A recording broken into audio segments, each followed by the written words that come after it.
बिस्मिल्लाहिर्रहमानिर्रहीम। मैं हूं Amjad Awan export documentation channel पर एक नई वीडियो के साथ अपने तमाम व्यूवर्स को वेलकम कहता हूं। आज का हमारा टॉपिक है some issues with advance payment for export. Export के लिए जो एडवांस पेमेंट आती है या जो टीटी आती है, उसमें कुछ इश्यूज आ रहे हैं नए दोस्तों के लिए। जो नए दोस्त एक्सपोर्ट की फील्ड में है, उन्हें इस प्रॉब्लम का नहीं पता, और कई दोस्तों के मैसेज भी आए हैं कि उन्हें इस तरह के इश्यूज़ आ रहे हैं। तो आज हम इस एक छोटा सा मुख्तसर सा टॉपिक है, इसके ऊपर डिस्कस करेंगे कि ये इश्यूज़ क्या हैं और इनका सोल्यूशन क्या है। अपनी वीडियो स्टार्ट करने से पहले अपने दोस्तों से गुजारिश है कि अगर आप मेरे चैनल पर नए हैं या आपने अभी तक मेरे चैनल को सब्सक्राइब नहीं किया तो उसे सब्सक्राइब कर दें और इसके साथ बेल आइकन को ज़रूर क्लिक करें ताकि हर आने वाली वीडियो का नोटिफिकेशन आपके पास पहुंच सके। वीडियो बहुत शॉर्ट सी है, आपने वीडियो को स्किप नहीं करना।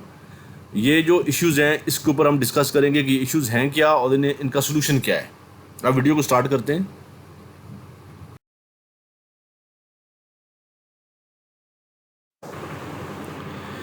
ये एडवांस पेमेंट में जो इश्यूज़ आ रहे हैं वो ये है कि पहले ये होता था कि एडवांस पेमेंट किसी ने भी कर दी एक्सपोर्टर को, और एक्सपोर्टर इंपोर्टर के बीच में जो भी एग्रीमेंट हुआ, बैंक को इससे कोई सरोकार नहीं होता था और उसने शिपमेंट कर दी अपनी मर्ज़ी से या अपने क्लाइंट के साथ जो भी उसका एग्रीमेंट हुआ है।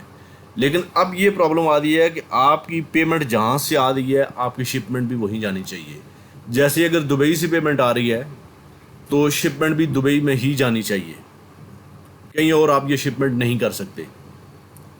आप जानते हैं कि यूजली पेमेंट दुबई से आती है। बहुत सी कंपनीज हैं, उन्होंने अपने दुबई में ऑफिस बना रखे हैं और आगे कार्गो फिर वो कहीं और सेल कर देते हैं।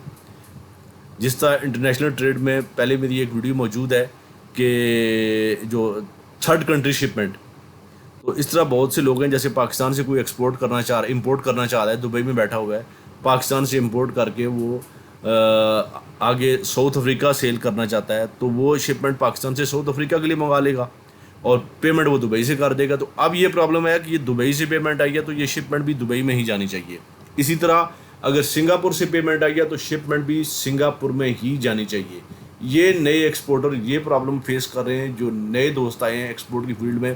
तो इसका सोल्यूशन मैं आपको बताता हूँ कि जब आपका क्लाइंट आपको एडवांस पेमेंट करे, जब वो आपको एडवांस पेमेंट करे तो उससे आप ये कहें कि चूँकि ये FATF जो फाइनेंशियल एक्शन टास्क फोर्स है, उसकी तरफ से ये कुछ इस तरह के सेंक्शंस लगाई गई हैं कि आप जहाँ से आपको पेमेंट आई है आपने शिपमेंट वहीं पे करनी है। तो उसके साथ उन्होंने सोल्यूशन भी इसका दिया है।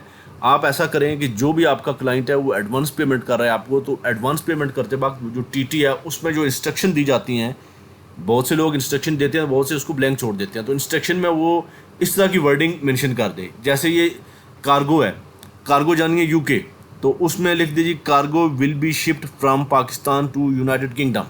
पेमेंट उसने दुबई से किया या सिंगापुर से किया या कहीं से भी किया है, तो उसमें ये मेंशन कर दे जो टीटी की जो जो जो जो फॉर्म वहाँ पे वो फिल करते हैं टीटी करने के लिए, जो आपके पास फिर इंस्ट्रक्शन आएंगी उसके अंदर ये चीज़ मेंशन होगी कि शिपमेंट जानी है पाकिस्तान से यूके के लिए या किसी भी कंट्री के लिए जहाँ वो शिपमेंट करना चाह रहा है। साउथ अफ्रीका को करना चाह रहा है, बेल्जियम करना चाह रहा है, थाईलैंड करना चाह रहा है, तो फिर उसमें प्रॉब्लम नहीं होगी।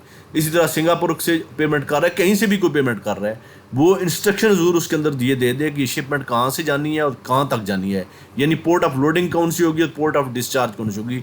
ये ज़रूरी नहीं कि जैसे मैंने ये वर्डिंग लिखी है तो इसी तरह की वर्डिंग हो, वो डिफरेंट वर्डिंग भी, लेकिन यह है कि उससे अपनी बात उसने एक्सप्लेन करनी है कि ये शिपमेंट कहाँ से जानी है और कहाँ तक जानी है। Port of loading Karachi port है और पोर्ट ऑफ डिस्चार्ज फलां पोर्ट है, जो भी पोर्ट है, तो ये मेंशन कर दें। फिर आपको कोई प्रॉब्लम नहीं होगी, आपका बैंक इसके ऊपर कोई ऑब्जेक्शन नहीं लगाएगा, ना ही स्टेट बैंक ऑफ पाकिस्तान को इसके ऊपर ऑब्जेक्शन होगा। ये छोटी सी इन्फॉर्मेशन थी जो नए दोस्तों को मैंने शेयर करनी थी कि एडवांस पेमेंट में जो टीटी इन एडवांस आती है उसमें उनको ये इश्यूज़ आ रहे थे। तो उसमें फिर एक और चीज़ भी है, एक और चीज़ भी मैं आपसे शेयर करता चलूँ कि बाज़ औक़ात ऐसा होता है कि लोग जो आपका क्लाइंट है वो अपने पर्सनल अकाउंट से कर देता है शिप यानी पेमेंट, तो उनसे रिक्वेस्ट करें कि ये पर्सनल अकाउंट से ना करें, बल्कि कंपनी के अकाउंट से ये शिपमेंट करें, सॉरी पेमेंट करें, कंपनी के अकाउंट से पेमेंट करें, ताकि हम आपकी कंपनी के नाम ही डॉक्यूमेंटेशन कर सकें। अब यह है कि वो कार्गो मंगवा रहा है यूनाइटेड किंगडम में, पेमेंट कर रहा है दुबई से, उसने ये इंस्ट्रक्शन दे दी कि ये शिपमेंट वहाँ से वहाँ जानी है, यानी कराची से पाकिस्तान से यूनाइटेड किंगडम जानी है। तो अब उसमें शिपमेंट तो ऐसे चली जाएगी, लेकिन जो डॉक्यूमेंटेशन होगी वो दुबई वाले उसी बायर के नाम पे होगी जिसने आपको पेमेंट की है। अगर उसने बायर का नाम भी चेंज करना है, दुबई में किसी का, यूके में किसी का नाम देना है, तो फिर उसका नाम भी इस इंस्ट्रक्शन में मेंशन करिए कि डॉक्यूमेंटेशन जो इसकी है फलां बायर के नाम पर होगी। ये 2-3 चीज़ें आप अपने माइंड में रखें और अपने क्लाइंट से कहें कि इस तरह की इंस्ट्रक्शन टीटी करते वक्त ये दे दें साथ, फिर किसी किस्म की कोई प्रॉब्लम नहीं होगी। उम्मीद है वीडियो आपको अच्छी लगी होगी। वीडियो अच्छी लगे तो उसे लाइक करें और अपने दोस्तों से शेयर करें। मिलते हैं अपने नेक्स्ट ट्यूटोरियल में किसी और टॉपिक के साथ। अपना बहुत सा ख्याल रखिएगा। अल्लाह हाफिज़।